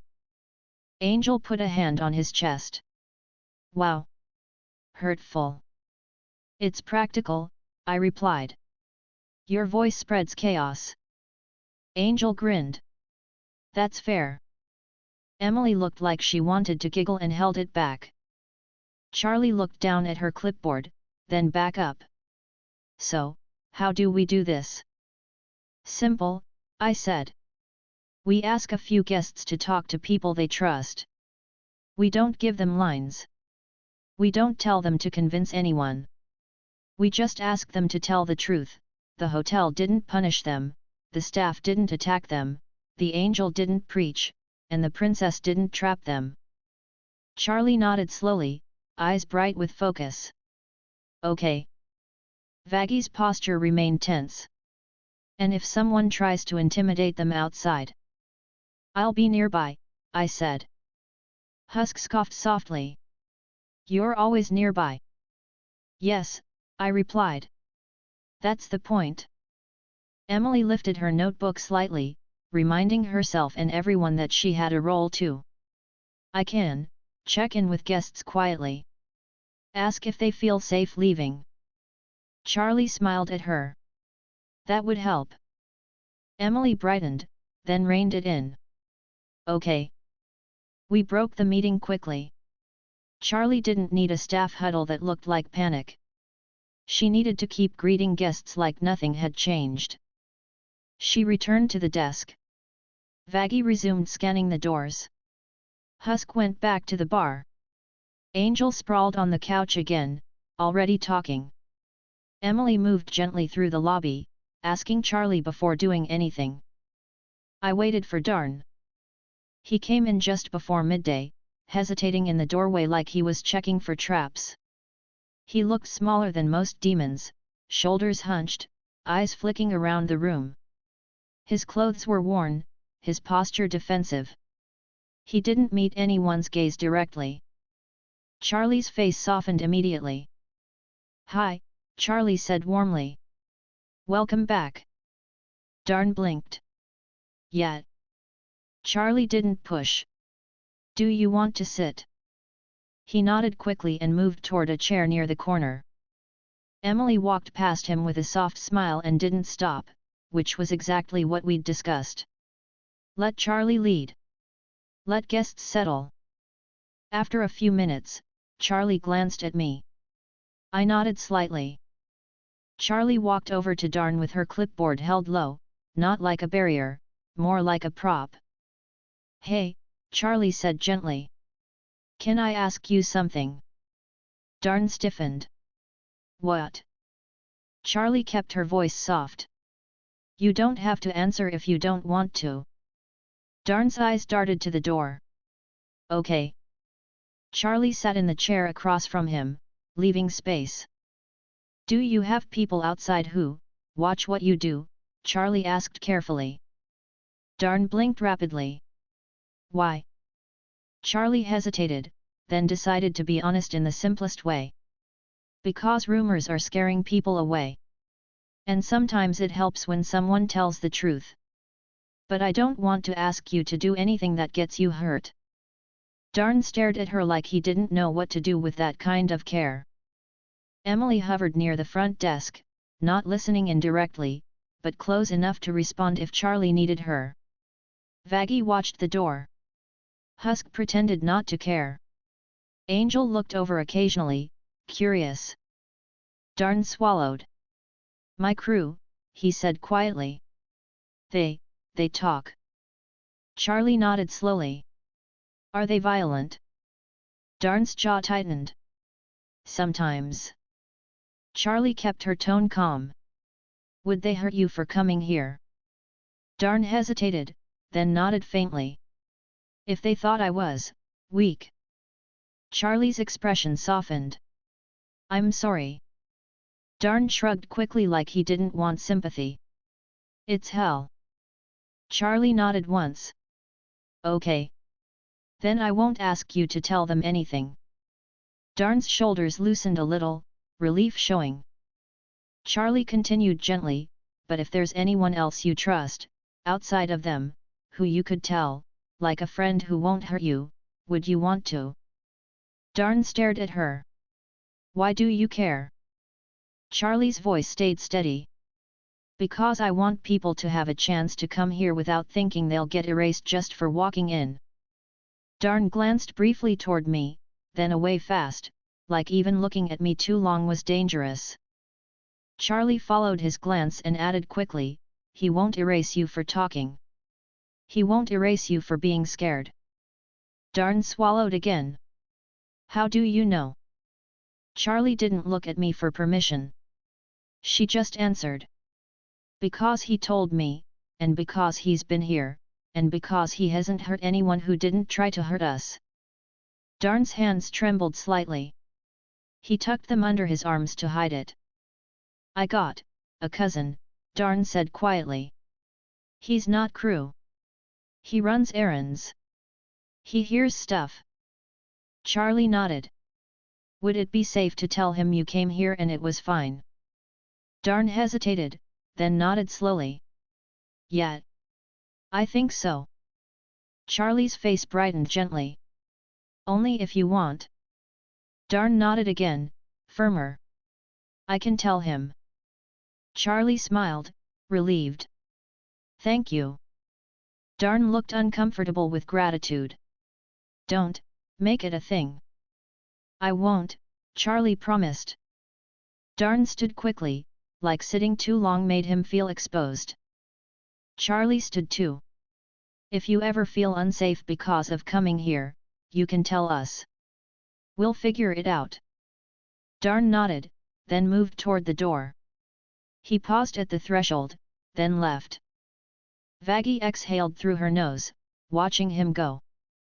"That was smart," Vaggie said quietly to Charlie. Charlie blinked, surprised. "It was." Vaggie nodded once. "You didn't push him." Charlie let out a small breath, relief showing. "Okay."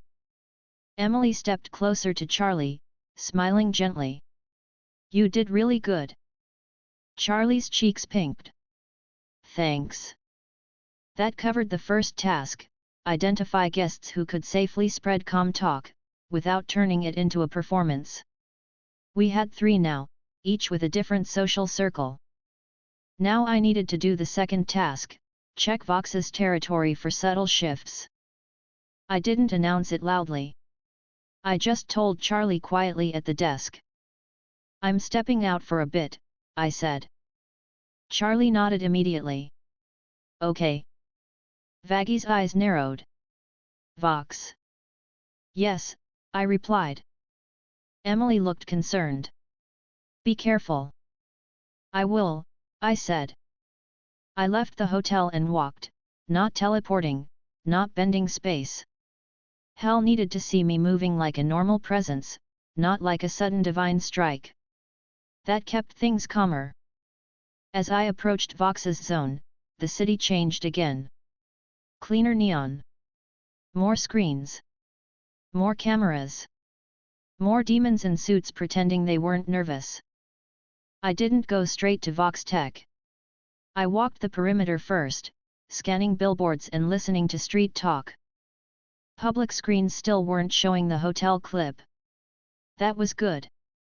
But I did catch subtler content, comedic animations mocking redemption, and short commentary clips warning people that heaven's watching.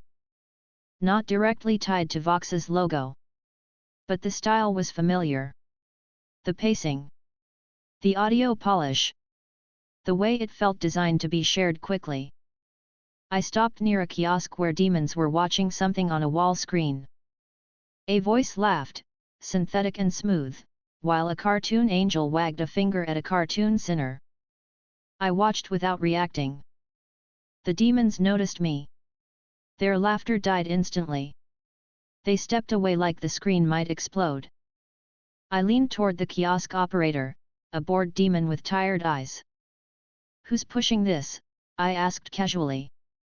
He swallowed. It's just content. Where's it coming from? I asked. He gestured vaguely. Feeds. People upload stuff. Vox promotes what works. So Vox is still promoting it, I said. The operator hesitated. Not officially. I nodded slowly. He's being careful. The operator nodded rapidly. Yet. I didn't break the screen this time. It wasn't inciting violence. It was mockery and fear. Ugly, but not an immediate threat. If I smashed every screen with a bad joke, hell would turn it into a bigger story and Vox would get exactly what he wanted. Instead, I kept walking and watched how the content traveled. I saw a demon hand another demon a phone with the clip already queued. I saw a group laughing, then one of them turning serious as they whispered, "But what if it's true?" That was the effect Vox wanted, humor that turned into doubt. The answer wasn't violence. It was steady reality. I turned back toward the hotel.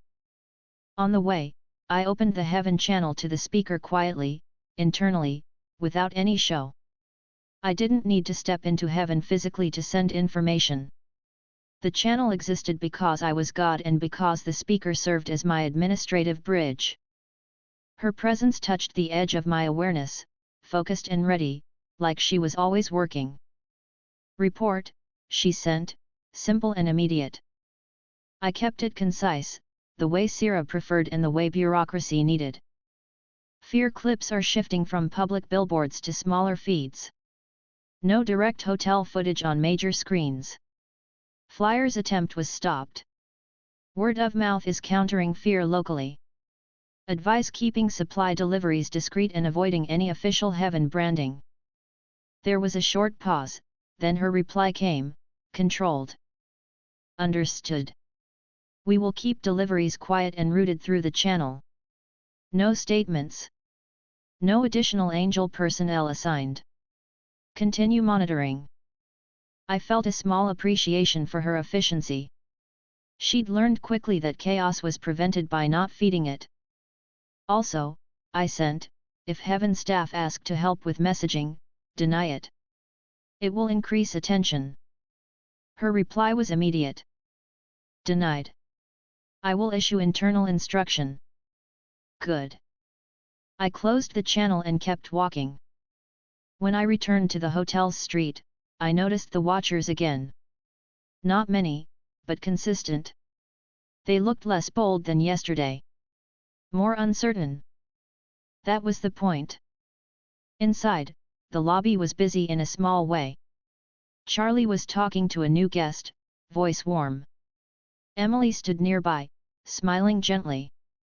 Vaggie watched the door. Husk poured a drink. Angel flirted with the concept of work and lost. I walked to the side wall and resumed my quiet presence. Charlie glanced at me briefly, a silent question. I gave her a small nod. No immediate escalation. Vox was being careful. The content was still there, but it was softer. That meant he was trying to avoid triggering my threshold. Fine. We would keep countering with normal. Later in the afternoon, Darn returned briefly, slipped inside, and went straight to Charlie like he had something to report. Charlie leaned in, listening carefully. Darn muttered something. Charlie's face softened, then she nodded. He left quickly again. Charlie looked at me afterward and spoke quietly when the lobby noise covered it. He told his cousin, Charlie said. His cousin laughed at him at first, but then said, he might come by. I nodded. Good.